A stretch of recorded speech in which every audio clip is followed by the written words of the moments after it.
ദൈവനാമത്തിന് മഹത്വമുണ്ടായിരിക്കട്ടെ. ഈ പുതിയ ദിവസത്തിലെ നമ്മുടെ വായനാ ഭാഗം പുറപ്പാട് പുസ്തകം 16 മുതൽ 18 വരെയുള്ള അധ്യായങ്ങളാകുന്നു. ഇന്നത്തെ കുറിവാക്യം ഉൽപ്പത്തി പുസ്തകം 24 അധ്യായം 64 വാക്യം. റിബേക്കായും തല പൊക്കി ഇസഹാക്കിനെ കണ്ടിട്ട് ഒട്ടകപ്പുറത്തു നിന്ന് ഇറങ്ങി. അബ്രഹാമിൻ്റെ സഹോദരപുത്രൻ ബെഥൂവേലിൻ്റെ മകളായിരുന്നു റിബേക്ക. പേരിൻ്റെ അർത്ഥം തന്നെ കുടുക്ക് അഥവാ കുരുക്ക് എന്നാണ്. അവളുടെ സഹോദരൻ ലാബാനായിരുന്നു.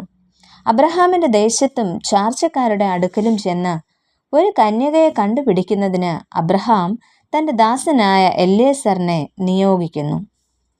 ദൈവത്തോടുള്ള വിശ്വസ്തതയും അനുസരണവും തലമുറകളും പിന്തുടരണമെന്ന അബ്രഹാമിൻ്റെ താൽപ്പര്യമാണ് ഇസഹാക്ക് കനാനിൽ തന്നെ തുടരണം എന്ന ആഗ്രഹത്തിൻ്റെ അടിസ്ഥാനം. എന്നാൽ മക്കളുടെ വിവാഹത്തിന് ഇന്ന് ദൈവത്തിനും മാതാപിതാക്കൾക്കും എന്ത് സ്ഥാനമാണ് ഉള്ളത്? ഭൗതിക നന്മകൾ അനുഭവിച്ചിട്ടുള്ള പഴയ തലമുറകൾ ദൈവകൃപയും വിശ്വാസ പൈതൃകങ്ങളും കാത്തു സൂക്ഷിക്കുവാനും പിൻ തലമുറകളെയും അത് പരിശീലിപ്പിക്കുവാനും ശ്രമിക്കേണ്ടത് ആവശ്യമാണ്. ഈ പ്രഭാതത്തിൽ റിബേക്ക നമ്മളോട് ഇങ്ങനെ പറയുന്നു: 1. സമയം പാഴാക്കാതെ തീരുമാനങ്ങൾ എടുക്കുക. അപരിചിതനായ മനുഷ്യനും അദ്ദേഹത്തിൻ്റെ മൃഗങ്ങൾക്കും ദാഹജലം കൊടുക്കുന്നതായിട്ട് നമുക്കിവിടെ കാണുവാനായിട്ട് സാധിക്കുന്നു. അദ്ദേഹത്തിൻ്റെ യാത്രാക്ലേശം പെട്ടെന്ന് മനസ്സിലാക്കുവാൻ റിബേക്കയ്ക്ക് സാധിച്ചു. അദ്ദേഹം ഒരു ദാസനാണെന്ന് മനസ്സിലാക്കിയിട്ടും നന്മ ചെയ്യുവാൻ റിബേക്കയ്ക്ക് സാധിച്ചു.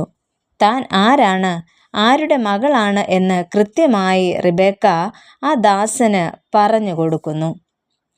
അതുമാത്രമല്ല, തൻ്റെ ഭവനത്തിലേക്ക് അദ്ദേഹത്തെ ക്ഷണിക്കുകയും ചെയ്യുന്നു.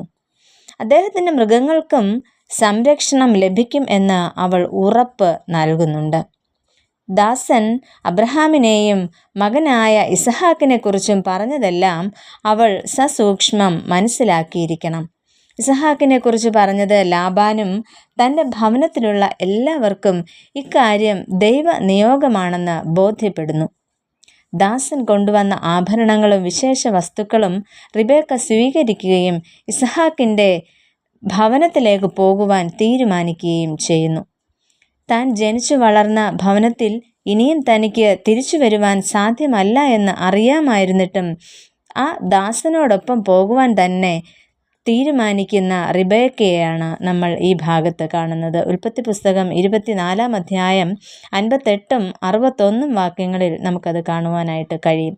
ഇവിടെയെല്ലാം തനിക്ക് തീരുമാനങ്ങൾ എടുക്കേണ്ട ഇടങ്ങളിൽ സമയം പാഴാക്കാതെ അവൾ തീരുമാനങ്ങൾ എടുക്കുന്നു.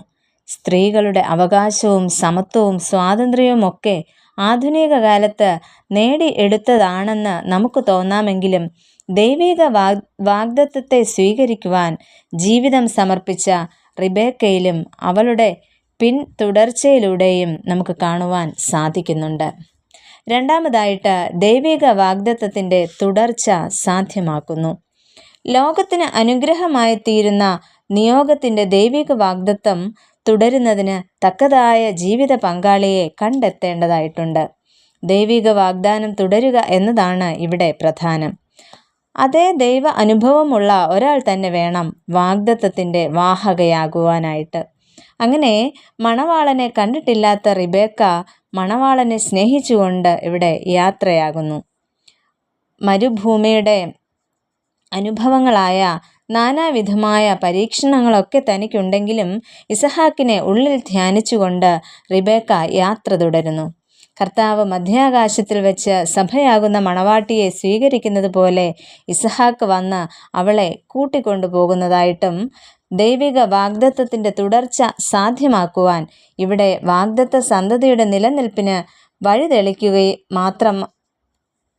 വഴിതെളിക്കുക മാത്രമായിരുന്നോ റിബേക്കായുടെ ദൗത്യം? പ്രിയമുള്ളവരെ, ആദ്യജാതൻ അവകാശിയാകേണ്ട ഇടത്ത് ദൈവമഹത്വത്തിന് പ്രാപ്തനാകേണ്ടതും വാഗ്ദത്തത്തിൻ്റെ തുടർച്ച സാധ്യമാക്കേണ്ടതും യാക്കോബിലൂടെയാണെന്ന് റിബേക്ക തിരിച്ചറിയുന്നു. നമ്മെയും ഈ പ്രഭാതത്തിൽ ഒന്ന് ശോധന ചെയ്യാം.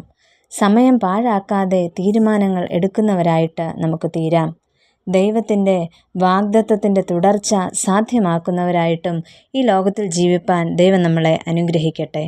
പ്രിയ കർത്താവെ, ഈ ലോകത്തിന് ഒരു അനുഗ്രഹമായി തീരുവാനും സമയം പാഴാക്കാതെ തക്കത്തിൽ തീരുമാനങ്ങൾ എടുക്കുവാനുമുള്ള കൃപ ഞങ്ങൾക്ക് നൽകണമേ. ആമേൻ.